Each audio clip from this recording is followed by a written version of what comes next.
Jadi kita bakalan bahas nasus. Pertama dari luarnya dulu. Nah kalau teman-teman lihat dari luar, ya sebenarnya kayak hidung kayak biasa aja. Tapi sebenarnya nasus itu penyusunnya itu ada osa, ada tulang, sama ada kartilago. Osnya ada 3 penyusunnya. Ada apa aja? Masalis. Terus. Frontalis. Iya frontalis. Nih bayangin aja hidungnya letaknya di sini. Berarti penyusunnya ya di sekitar situ. Pertama ini ada os nasal. Udah pelajarin kan di 1.2. Terus di sini ada maksila, berarti dia os maksila dan di atasnya ada os frontal. Kalau kartilagonya yang lebih jelas di sini. Untuk kartilagonya pertama ada yang tahu nggak ini apa? Septinasi. Ini yang besar. Prosesus septinasi.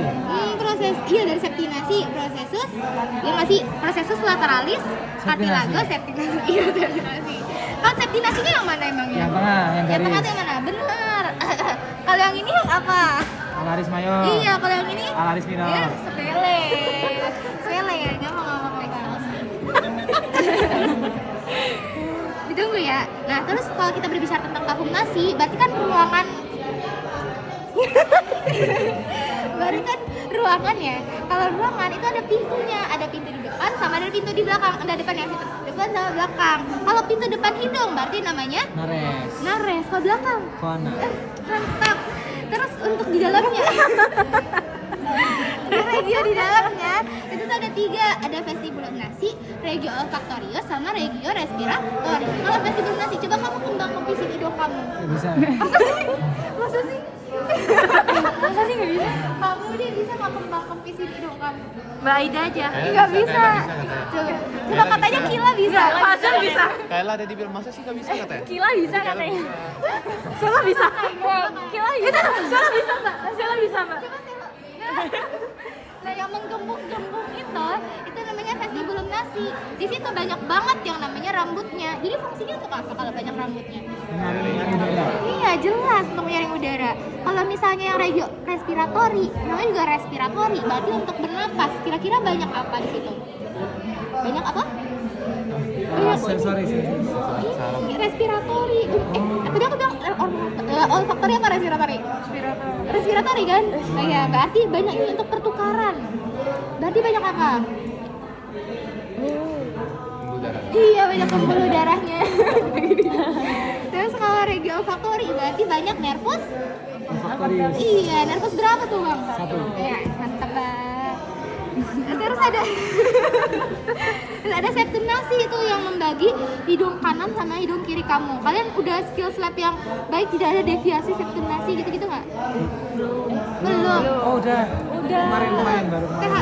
THT itu kan? Ada tipis-tipis lah. Nah jadi ternyata septum nasi itu penyusunnya banyak.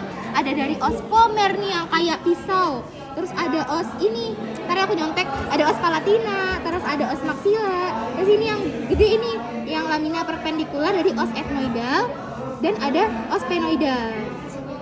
Terus udah ini diingat-ingat saja. Sepertinya jarang keluar, sepertinya. Nah untuk dinding lateral, ini dinding lateralnya. Jadi dia punya yang menggembung-gembung ini namanya Konka. iya konka. Kok dari tadi aku nyebutnya koana, apa aku nyebutnya konka ya? Namanya konka. Maaf ya kalau aku salah sebut sebelumnya. Iya, namanya konka. Kalau yang celah-celahnya namanya? Hiatus. Iya. Iya, nggak boleh. Nah, ada yang bisa tebak gak ini konka yang mana? Media. Media kunci. Ada yang tahu lagi nggak ini konka apa? Kira-kira media apa inferior? Inferior kunci. Siapa yang inferior? Siapa yang media? Kok nggak ada? Jawabannya adalah ini inferior. Yes.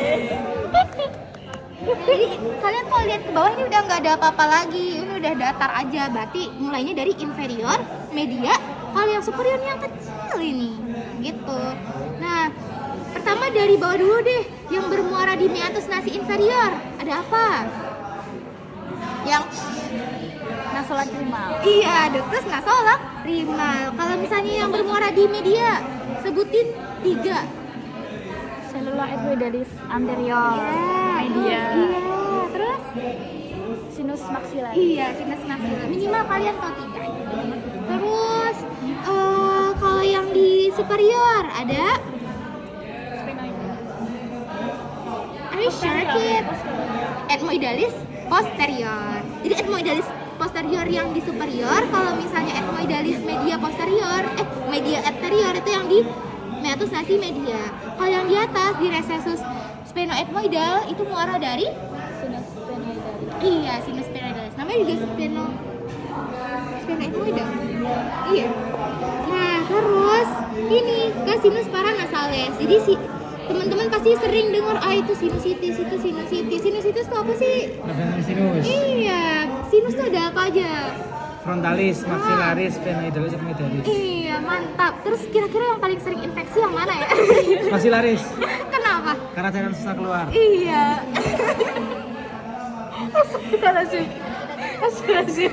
Gokil. Kok udah tahu sih jawabannya? Tadi mah udah ini.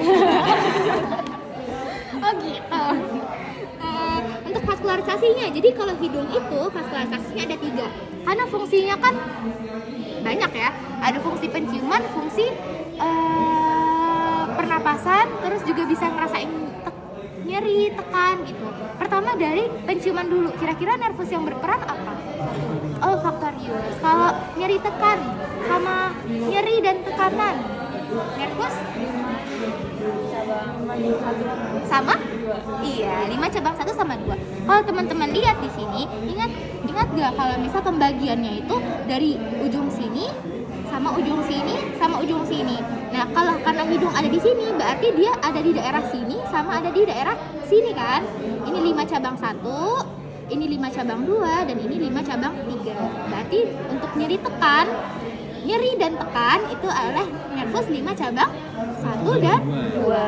Kalau untuk otonomnya, fungsi otonomnya untuk sekresi dari mukus hidung, ya, sekret hidung kira-kira oleh nervus facialis sama maxillaris.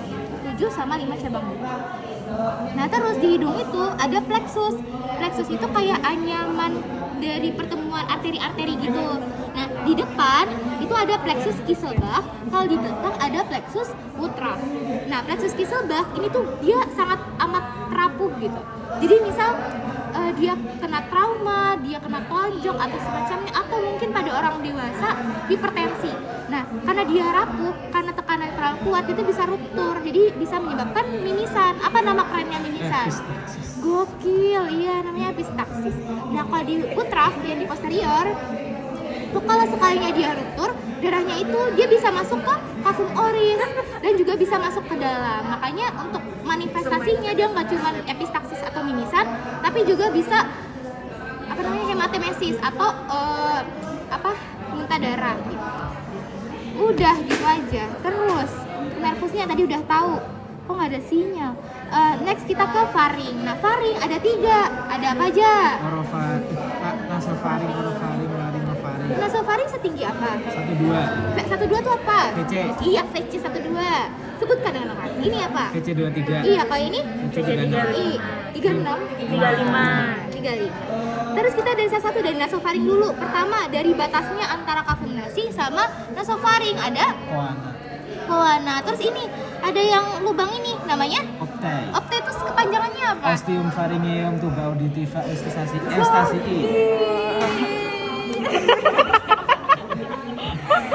Terus nih, jadi di atasnya tuh ada peninggian. Kalau di peninggian yang di atas namanya iya, torus tubarius. Kalau yang di bawah namanya torus.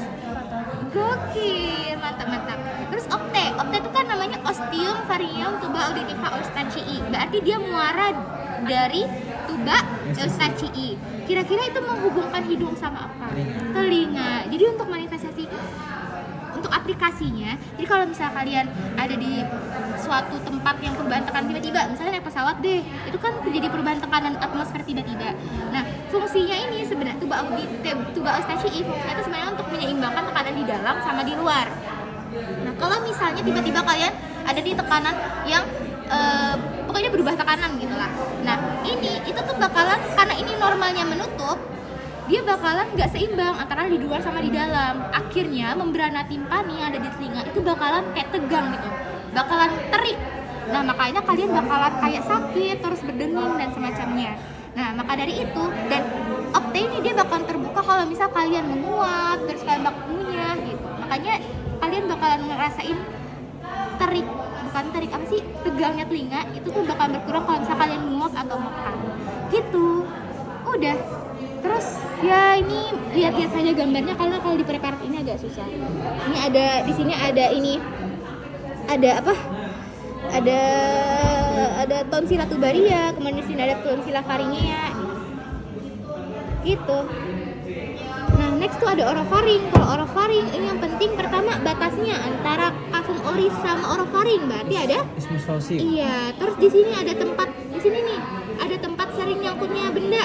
Calicula epiglottis. Iya, Calicula epiglottica. Bendanya tajam apa tumpul, Kila? Tumpul. Tumpul. Contoh benda tumpul apa, Kila?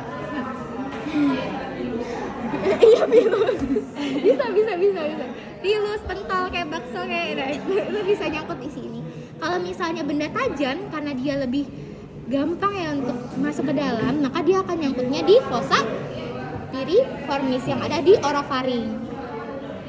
Makanya kalau misalnya cewek-cewek itu kan suka apa sih, letakin jarumnya di mulut gitu kan. Nah, itu suka tertelan dan masuknya sampai ke situ. Jadi harus dikeluarkan supaya daripada dia masuknya lebih dalam.